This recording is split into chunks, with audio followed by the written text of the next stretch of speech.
ఒక సర్కార్ లాగా హుకుం జారీ చేశాడు. కరుణాకర్ని నేను డిబేట్కి ఆహ్వానిస్తున్నాను, పలానా చోట కొత్తపేటలో మీటింగ్లు పెడుతున్నాను, పలానా డేటు వచ్చేయాలి కరుణాకర్ అని చెప్పాడు. అంటే ఏమన్నా సీఎమ్మా పిఎమ్మా? నాకు ఆర్డర్ వేయగానే ఎక్కడికి వెళ్తానికి? నేను ఎందుకు వెళ్తాను? రాననే విషయం తెలిసి కూడా ఎందుకు అనౌన్స్ చేశాడట? అంతా డ్రామా. అంటే దీని మీద అసలు ఒక స్పెషల్గా ఒక ప్రోగ్రామ్ చేద్దామన్నా కానీ మాకు అంత బిజీ షెడ్యూల్ ఉండడం వల్ల కుదరలేదు. ఈ సందర్భంగా ఒక రెండు నిమిషాలు ఈయన గురించి చెప్పేసేసి నేను ముగిస్తాను.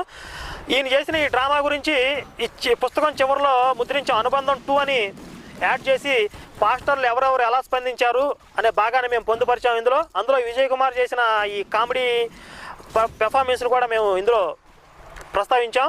అయితే దాని గురించి ఒక 2 నిమిషాలు మీకు తెలియజేస్తాను. ఈ సభల్లో ఈయన వాగిన వాగుడు ఎలా ఉందంటే, రోడ్డు మీద పోయే పోరంబోకులు, గాలికి తిరిగే పోరంబోకులు ఉంటారు చూడండి,